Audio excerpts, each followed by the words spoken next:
Welcome to the first installment of this new series on the channel, which I call FISHIN Review. What do we do here? Well, very simple. I take a lure or a bait that you guys recommend or I find interesting, and I go review it. Why? Because it's fun. And I've chosen a lure which would have been very good at the time. I kind of chose it when it was supposed to be used, which was winter. It's currently spring. So, essentially, this is just when you look at this review, when you watch this video, just pretend it's like still winter. Yeah? Okay, cool. And the first lure I have decided to choose is a lure that is only really found up north. It's used into the winter months, and it's something that not many people use or throw, and this was honestly my first time ever using it, and it's interesting. The lure I'm talking about is the blade bait. Yeah, look at that thing. Look, it looks like a messed up rattle trap. But there it is. You guys like it? So what is the blade bait? For some of you that don't know, actually probably majority, because I didn't even know what this was until this year. I'm not gonna lie, I never really use this. I've never used this thing. Wintertime, I just throw jerk baits. That's pretty much it. So the blade bait. Now this is not a specific lure by a specific company. I will do that in further. That's pretty much going to be most of the reviews we do is going to be specific things. So like the Bandito bug from Guggen, or we will review the Weston jointed frog, or we'll review something like that. It's going to be more specific. With the winter time, I want it to be a little bit more broad because I couldn't really find anything specific to use. I mean, it's winter time. It sucks. It's cold. You sit there shivering, hoping to catch something, and you just end up catching nothing. So, the blade bait. What is this lure? Look at it. Look, it's beautiful. It's got a couple holes. Some of them have 3. Some of them have 4. Mine had 4. I got 2 brands here. I don't remember either name of them. If you're watching this video and you made one of these, good job. Yeah, proud of you.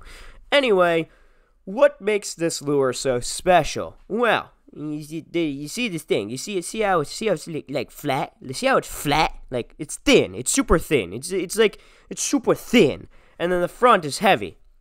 Well, that kind of does this motion. By the way, I took this video on my phone. I didn't have anywhere else to really record it. You get the point. You get the point. Look at it. Look at it. So when you pull it up, it kind of vibrates. It does a, you know, I don't know what that noise is. It sounds like me driving away on a car. Anyway, it kind of vibrates throughout the water, right? And then it falls back down, and it kind of floats back down. The fall down is something special that the blade bait does because it has that heavy head. So wherever it vibrates and stops, it kind of floats down in that way. Kind of looking, it's supposed to mimic a dying bait fish. Like, it's dead. You are dead! So, when you throw this thing, you just kind of want to yo-yo it back. Just ya, ya, ya, you know what I mean? And as you're yo-yoing it back, it flashes throughout the water. Throwing flashbang. And kind of causes a reaction bite. And, well, I didn't catch any bass, and pretty much we're going to be reviewing only bass lures on this series. This is a bass lure, but can catch so much more, as you see right here. Oh, that's a fish. Yep. It's gotta be. Right? Or my snag. Oh no, that's a fish. Oh, it's a lake trap. Heck yeah. Sick. Oh, yes. Oh, got me shoving in a lake trout. Alright. So yeah, I caught a lake trout. That was pretty cool. I didn't expect actually to catch anything that day. It was just such a weird day. I didn't know what I was doing. That lake is super deep. I don't have any sonar. I was just guessing at what depth to throw this thing at. I had another fish on. And yeah, I lost that. So that's fun. That's fun. Had a couple more bites that day. No bass were caught. And I have used this lure not just on this day. I used it at a couple ponds in the prior days to that trip. And what do I have to say about this lure? Well, it has good sides. It also has bad sides, but that's the whole point, you know? You can't have everything. So, let's talk about this. As a winter lure, I've not tried this in the summer, but I can pretty much tell you what the summer is going to be like for this lure. It's going to be essentially a worse rattle trap.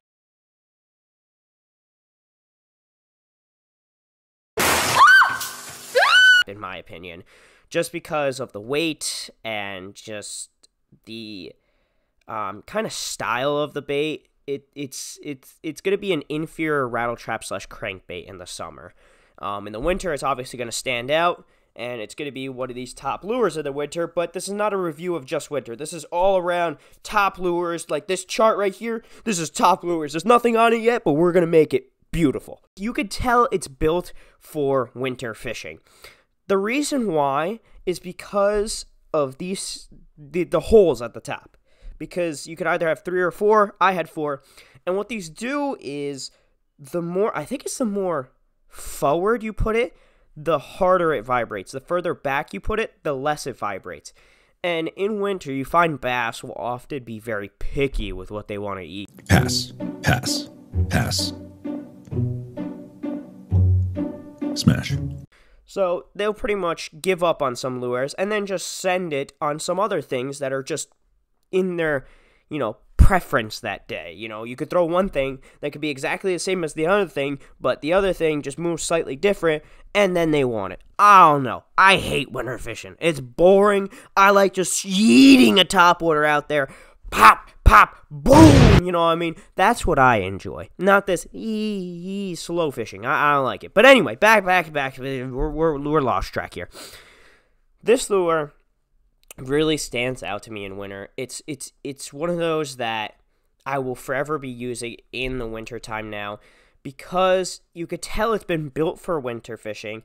It performs well in winter fishing. Obviously, I didn't get much fishing done with it. I went a couple times, but it's one of those that will get you those reaction bites when you really just don't feel like throwing a jerkbait or just slow rolling a jig on the bottom. Now, where does this lure fail?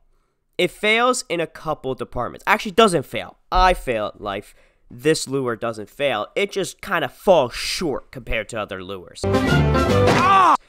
The first and the biggest is you have to use this lure in a sandy or rocky bottom lake or pond, because if you try to bring this thing through scum or weeds, it's done. It's going to catch everything. I mean, this thing is paper thin on the back. It's such a thin metal that you're pretty much just dragging a hook through weeds and hoping that a fish bites it. It's not going to work out for you. You have to use it in sandy, rocky, muddy bottoms. And even muddy bottoms might be a little bit iffy, because a lot of times muddy bottoms have sticks, grass, and leaves, which can easily catch on this lure since you are yo-yoing it.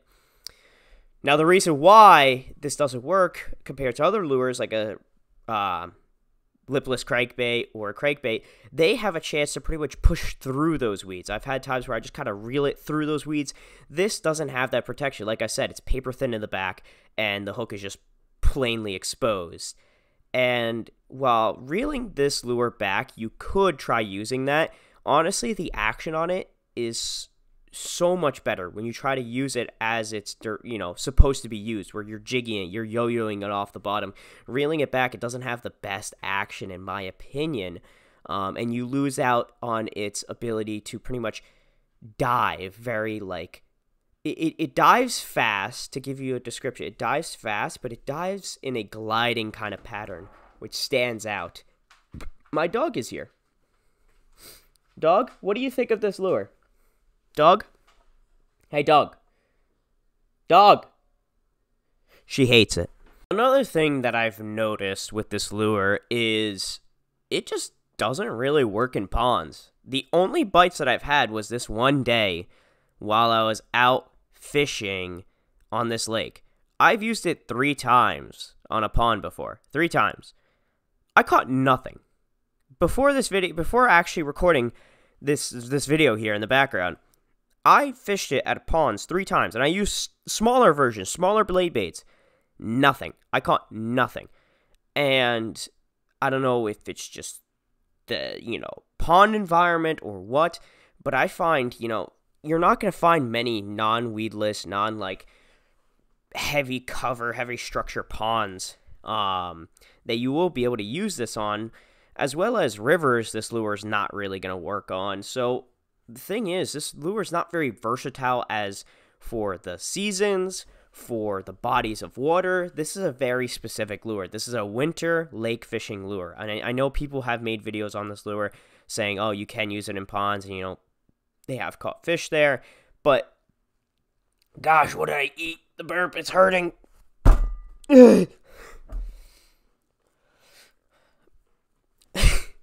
I'm back.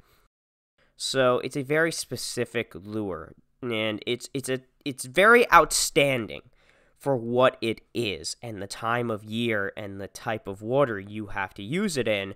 We don't have to, but you should use it in. It stands out a ton. It stands out a ton in that department. The issue is when you start looking at it in those other areas. So like fishing it in ponds, fishing it in weedy areas. It's going to fall short compared to other lures you could throw. But other than that, it doesn't have many downsides.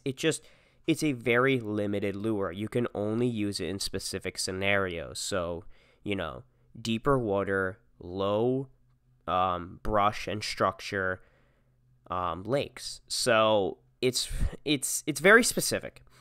If you were to tell me to put this on a review for wintertime lures, lake fishing, I would easily put this as an S tier lure. It feels great to throw. It works great. I had tons of bites that day. I had 2 fish on after being on a dry spree. Like, I didn't catch a fish for 2 months before that. Like, it was crazy. I couldn't catch a fish, and I started using this, and I actually caught fish and had bites.